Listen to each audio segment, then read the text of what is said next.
welcome to my lecture recital. Thanks for all being here. If you didn't get one, feel free to get a sheet from the back. It has both of the tunes that we'll be looking at in depth today. So we're going to be talking about Dave Holland's music, specifically his harmonic approach today. I've always loved Dave Holland's music. I listened to it since I was a kid, so this has been a really fun project for me. So we're going to explore two particular facets of Dave Holland's music today. His use of equal division of the octave and his alternate resolutions of dominant chords or chords that act like dominant chords. And when we think of equal division of the octave, we might think of prolongational progressions where you have like chord quality on each equal division.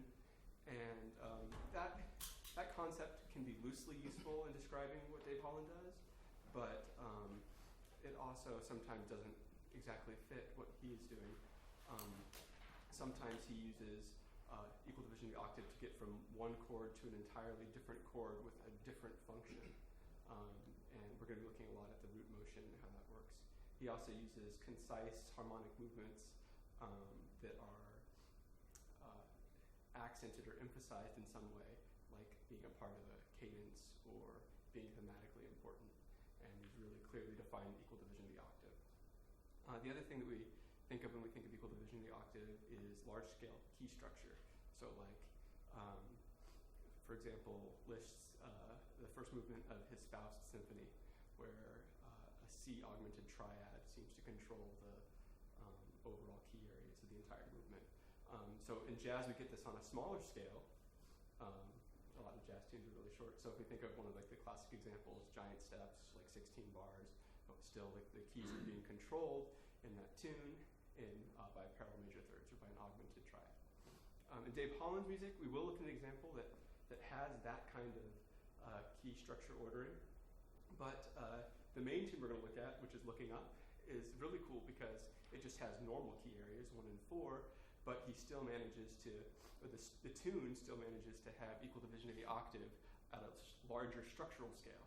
And it does that by keeping the equal divisions aligned with the structural and the phrasal and metrical layers, which we'll talk about in depth and explain what that means. We'll also, when we talk about his alternate resolutions of dominant chords and dominant-like chords, we'll look at things like moving from flat 7 to 1 as a tonicization, chromatic resolution upwards, but not a diminished chord or not a deceptive cadence from 5 to flat 6, so other things. We'll also look at various third movements, so going from a dominant chord and going up a third or down a third of various types. So almost the whole gambit of possible movements besides 5-1 or flat 2 to 1. All right, so these are the tunes that I'll be drawing from today. We're mainly going to be looking at his tune Looking Up, and then we're going to apply some of his, or I'm going to show you an example of how I applied some of his tools in my own tune. But these are the other tunes we're going to look at, and you can see it spans like almost 20 years.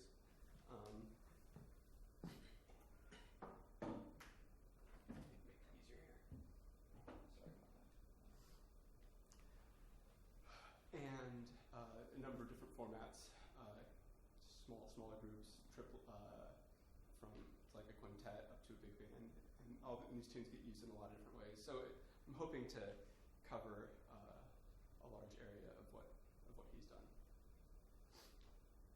All right, so we'll dive in here to his tune, and we'll talk about it first, and then we'll play it for you. That way you can have these things in mind when you go to listen to it. So this is the first half of the tune here. And you can see the equal divisions right away. So he starts out with this tritone movement, D up to A flat. And it's thematically important. It comes back on the second stanza. It comes back at the vamp, and we'll see it in some other places too. So we already have a hint right off the bat that equal division of the octave might be important to the tune. At the end of that first stanza, we have a F dominant chord moving back down to tonic. So a minor third resolution of dominant chord. Now it's probably functioning kind of ancillary to the actual G G13 that comes right before it. It's probably more like a playful cadence, but at the same time, as part of this cadential gesture, you have the minor third worked in there in the root movement. And so that, of course, catches our ear. Then he does the D to A flat again, and this time instead of going down to G, he moves up to a B altered chord. So this is a big surprise. He's going up a minor third from his dominant chord, which is kind of a strange and surprising root movement. I had the pleasure of talking to Dave Holland on the phone a little bit about his music. Jeff Campbell set that up for me. It's really nice of him. And when we talked about it, he talked about how we specifically talked about this composition. We didn't talk about equal division of the octave, but we did talk about some of the specific ways the chords act. And he mentioned that this is like a G altered 7 with an alternate bass note. And you can see the G and the D in the tenor and trombone there, clearly giving us the G-ness of this chord. But anyways, so our expectation is thwarted, and we get yet another equal division of the octave in minor thirds outlined. So what he's done is he's used several salient kind of harmonic movements to key us into the importance of equal division of the octave within the tune. And I'm not suggesting that this was necessarily planned, but that it is a natural logic of the tune, maybe something our ears are drawn to. Not only have we had each member of equal division of the octave by minor thirds outlined, but they also came in consecutive placement, F, D, A flat, and B. So they're there right in a row as well, which is also cool. All right, and the whole time the tune is just sounds like it's going from 1 to 4 in this little bit here, going back from 1 to 4, 1 to 4, or that's at least the expectation. So it kind of hides this, not hides, but it has this double layer happening here where we have what sounds like kind of a basic harmonic movement embellished with this interesting harmonic material. So the second half of the tune, we get a different equal division of the octave. We get division by major thirds. And the second half of the tune is more or less in G minor. It's in the 4 of our D minor key. And you can see that once he arrives to the G minor, he moves to E flat. And to get to E flat, he moves through B altered. And here we get a lot of, I'm going to skip ahead here. We get a lot of common tones. A lot of these tones are common throughout the entire progression of these 3 chords. And so the big surprise is just the B in the bass. It kind of sticks out that way. And when I talked to Dave Holland about this particular chord movement, he mentioned that one way he conceptualized it was a C minor chord, which is more related to both the G minor and the E flat major 7 with alternate B bass note. But what comes through in the end is this parallel third movement. And this is something we can see in other parts of his other compositions as well. Backing up a slide here, you can see if we put these chords into just like a chorale voicing, roots, thirds, and sevenths, you get this very smooth harmonic movement, which I think also helps progressions like this function and sound like they work. Same thing with the common notes. Okay, so if we zoom out and we look here at the bigger structure of the piece, if we look at what's happening at each on the beginning of each phrase, you can see that we have D minor, and then A flat 13, and then the B altered. So we have at each melodic phrase a equal division of the octave in minor thirds. And what I like about this is that after the B altered, the next phrase is actually the beginning of the vamp or the top of the tune, depending on what we're doing. And so therefore you get the entire climb, D, A flat, B, D, and you get that completed kind of cycle. And that was suggested in the A section. I have it highlighted in red, or not the A section, but the first half of the tune. He kind of climbs up with that surprising B altered after the A flat, and then he was going to and then instead of going up, he kind of winds back down to A flat. So if we zoom out even more and we just think about the structural element here and not each phrase, then the first half of the tune is in D minor, and the second half of the tune, though it's in G minor, it starts with an emphasized A flat chord. And so now we've linked our first harmonic movement with this thing that's also taking place on a structural level on the first half of the tune, the second half of the tune. And then if we look, and we can see that the A flat used one more time in a kind of thematic way, and Dave Ravello pointed this out to me in one of our lessons. Thanks, Dave. If we look here at the end of the tune, the cadential gesture has A flat 13 again on the metrically strong point. Now, of course, A is still functioning as the dominant, right?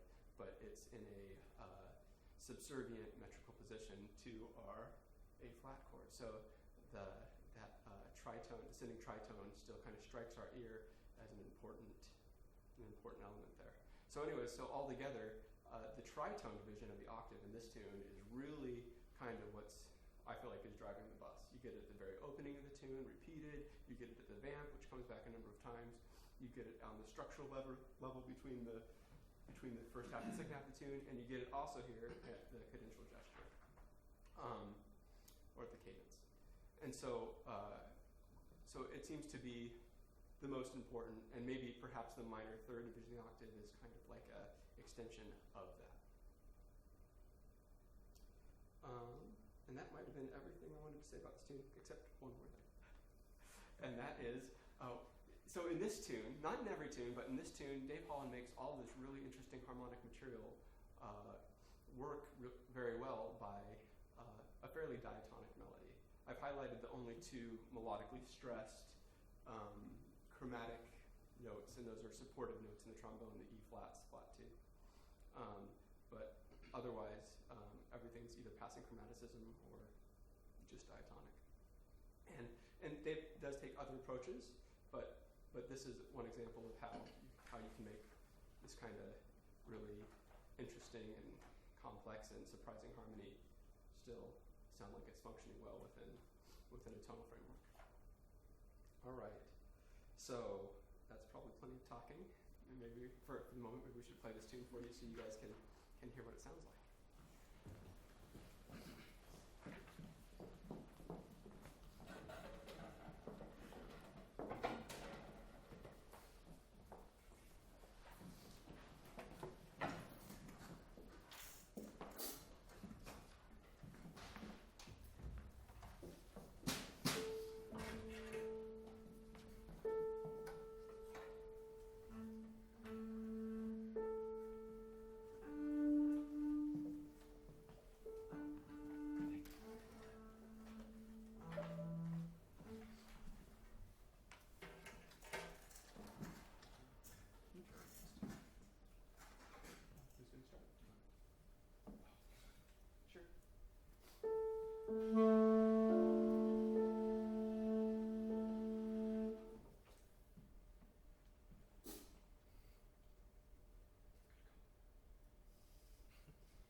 So we're going to continue onwards here and look at another tune. So I just wanted to briefly look at if this will work. Sorry, technical issues.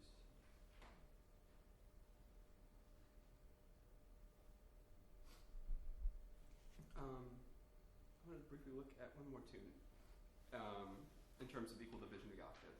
This is a tune called Second Thoughts. It's a lot different than the tune we just played for you. It has more of an atonal kind of feeling to it because of all of the shifting tonics. I have them highlighted here in a nice purple for you. You can see it kind of climbs up E minor, G minor, B flat minor, C sharp minor. It takes a turn and goes to the what I'd call the predominant area, A minor, if our key is E minor, and then a cadential gesture or a cadence that we'll talk about later, and up to B flat, and then back down to E, preparing for the return of the tune. So this is just to show you that this is very clearly something that's on Dave Holland's radar. This is a very clearly planned key structure. Unlike looking up, where the equal division of the octave is more of an interesting feature that embellished what was happening in the tune. Okay, so this is a list of other tunes that have equal division of the octave somehow embedded in them. And if you look and you scan down here, you can see that he uses both major third and minor third divisions kind of equally. His ear is drawn to both of them. And there's quite a few of them. And these are just the tunes that I looked at in depth. There's a lot more Dave Holland compositions that I look forward to possibly looking at in the future and seeing if I can find more of the stuff. All right. So the other thing that I wanted to talk about today that is really interesting and kind of helps make these other things tick, and that is alternate resolutions of dominant chords or chords that serve a dominant function. And like I said before, we're going to talk a little bit about flat 7 to 1, chromatic upwards resolutions, and resolutions by minor and major thirds. So I just want to look at some examples real quick. So here's the opening of Second Thoughts, the tune that we're just looking at. And here Dave Holland does D7 to E minor. And we're going to see lots of examples, but I just wanted to comment that this is something that we can see in like a backdoor 2/5, right?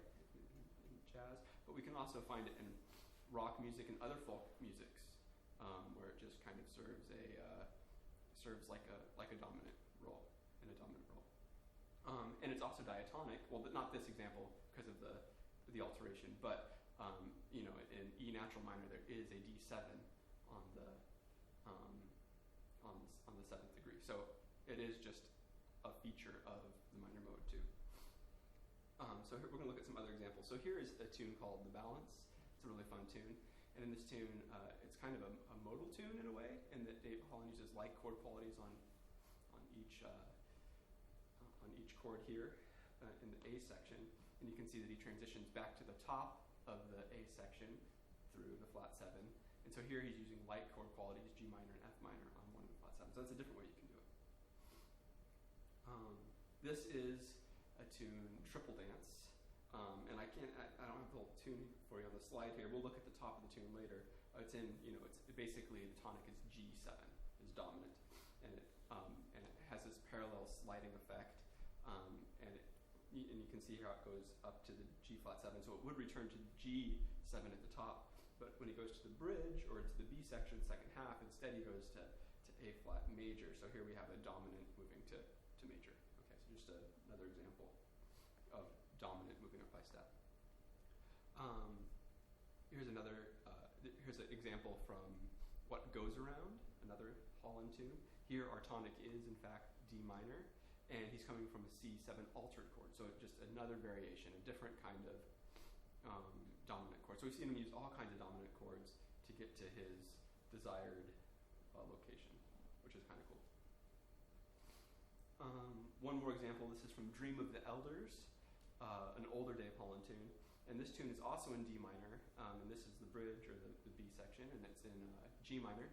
And you can see that he uses chords of like quality to kind of tonicize his is G sus. So it goes to F sus and back up to G sus. Okay, so that's flat 7 to 1. So lots of examples. We saw dominant to major, dominant to minor, dominant to dominant, minor to minor, just all kinds of variations. So really it's the root movement that is most important that's really make that work. Kind of like what we were talking about in his equal division of the octave, how the root movement was really what was making it work. Okay, so this example here, sorry, go backwards. This example here is the top of triple dance, the tune we were just looking at a second ago. And here he's arriving to his tonic, to G7, by half step resolution upwards. So from G flat 7. Kind of cool. Just a chromatic upwards resolution into 1. So kind of like a diminished chord, but using a dominant chord to serve that function. So the voice leading is obviously different.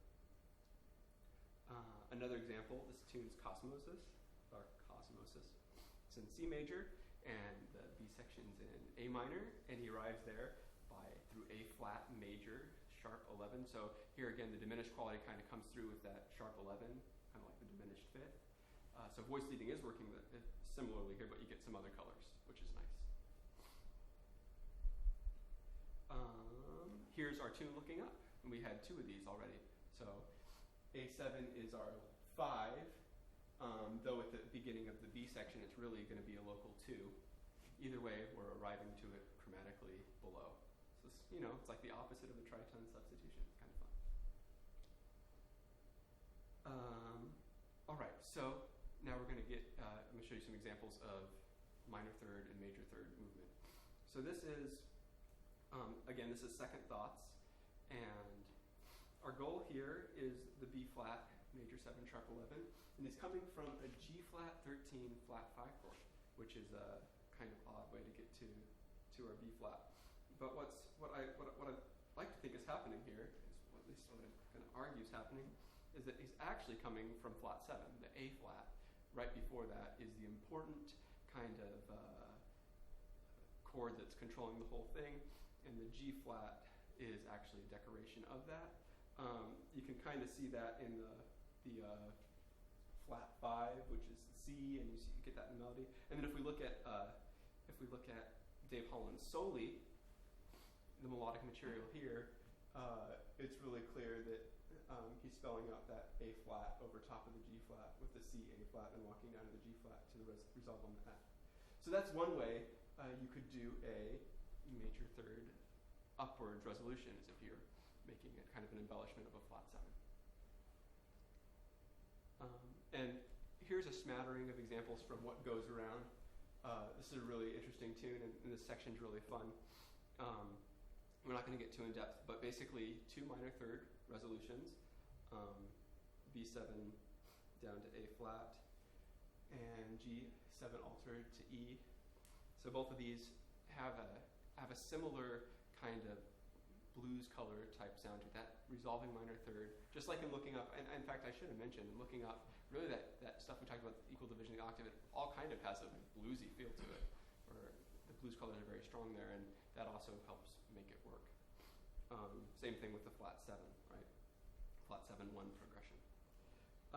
So anyways, you get these 2 minor third resolutions. Then you get a major third resolution, extending upwards. And here I have all these notes in purple for you because these are all shared notes between the 2 chords. So again, we're seeing how Dave Holland makes these really kind of strange root movements after dominant chords work. He's holding some of these notes constant, or he's choosing chord qualities that line up nicely together. All right, and then finally, the last thing here is just a tritone substitution that gets him to his eventual goal in the next section. But what's fun, so we get minor third movement, major third, and then tritone, as if we're like surpassing the obvious 4th movement.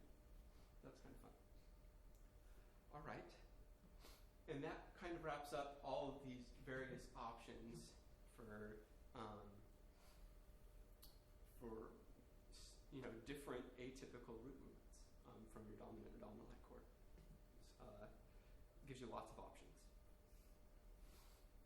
All right. I'm going to skip that. So now let's talk about how we could apply these in a tune. And when I approached this, I basically had all these concepts in mind and just tried to plug them in. just tried to make it happen. And the process that I went through for writing this tune, and it's on the back of the sheet there, it's called DH, designated hit, I think is what it stands for. Anyways. And so I tried to plug some equal division of the octave by minor and major thirds in, and I tried to plug in some alternate resolutions. And interestingly, it worked rather easily. And I think that has something to do with kind of the soundness of the approach and its easy functionality. So here is the A section of the tune. So the first two stanzas are just, on the sheet, the first two stanzas are just the bass line. And then after that we get the actual tune itself. And you'll notice that in some respects the melody is fairly diatonic. And when I got down to this, so I wrote the melody first, or most of it first. And then I kind of was exploring the harmony after the fact. And so when I got here to the second half of this first half of the tune, I just plugged and played the parallel major third movement, exactly as Dave Holland did it in Looking Up. Started on the 4 chord, and then moved up by parallel major thirds, passing up to the flat 2. And because I had a nice diatonic melody, the chord qualities lined up very easily, and it works and it sounds nice. So that's the easy thing, easy progression to plug in. All right, and then at the end of the tune here, or the end of the first half, I have this G minor 11 highlighted because I'm using that chord to set up in the next section equal division of the octave by minor thirds. So, and you'll notice I used the minor 11. I tried to go with the whole like chord qualities to emphasize the relationship between those two chords, the G minor and the E minor here at the top. All right, so then we're in the second half of the tune, and things progress very similarly. And then in the second stanza, we get, it looks like I'm starting this whole predominant thing again, starting on the 4 chord and moving up to C sharp. This time, instead of continuing the parallel major thirds up, I come down by minor thirds, and again, I keep the chord qualities the same, hoping our ears can catch that relationship between the two chords. And I walk down to the G minor again, and there's I tried to, not as elegant as Dave Holland's for sure, but I tried to make it work and get it in there. And it does sound more or less functional. I'll let you guys be the judge of that. All right, so that brings us to the bridge. For the bridge, I really wanted to focus on some of these alternate resolutions. So in the B section here, I just used various relationships to try to make them work the best I could. So here we have, and what happens here? I'll explain. So we have a series of tonics and then a transitional chord in between them. So, or not tonics, but local key areas that I'm just trying to go through, kind of like a giant steps alternating progression, or like what we saw in What Goes Around, or even in Second Thoughts. So that tried to take a cue from those tunes. So our first key is D minor, and I go to flat 7, and I use the sus there to try to hopefully still evoke D minor a little bit, and then do the major third resolution upwards into E minor.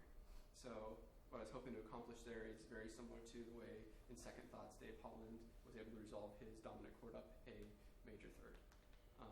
And then melodically, at the end of that measure, you can see an outline of the A minor triad, the C, D, E, A, in I think both instruments. Yeah.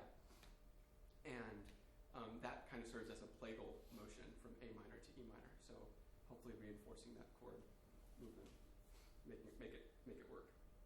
All right, from there up to B flat, and our logical goal would be A minor, but instead we do a plagal cadence, which is we didn't really look at very many of those. There were a couple in Second Thoughts, and they are throughout Dave Holland's music. It's just a nice plagal cadence to have something different besides 5/1.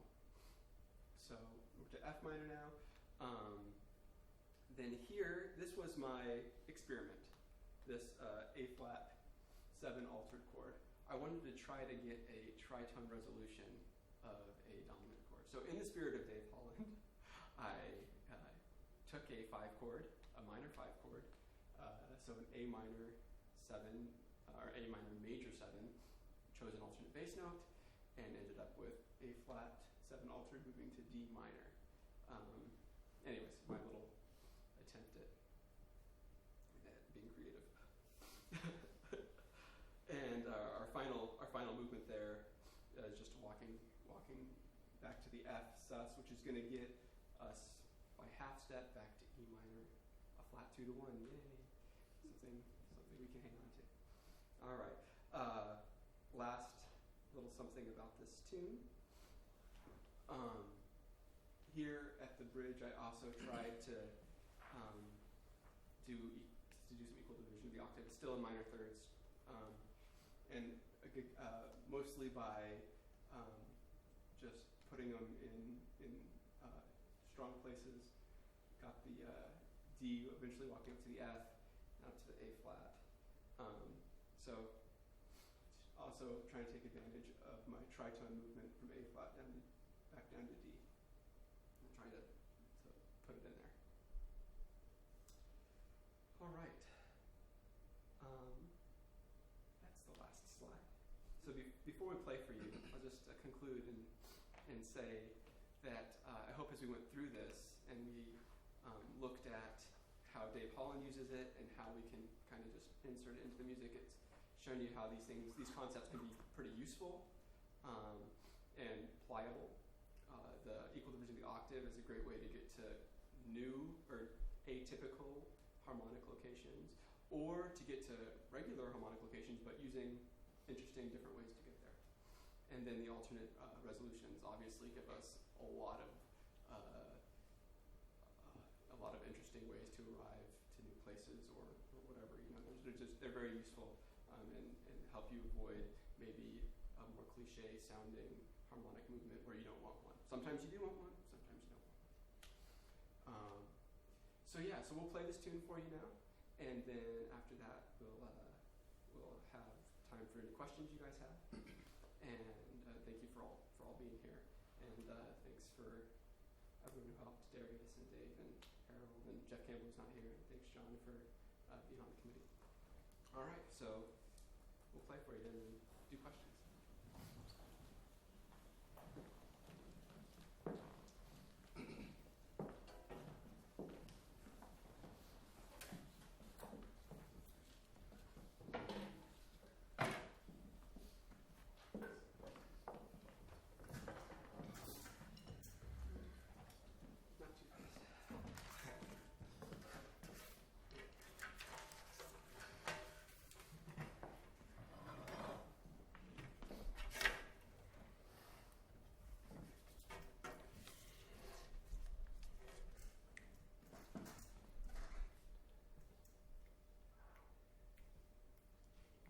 Okay, 1, 2, 3, 4.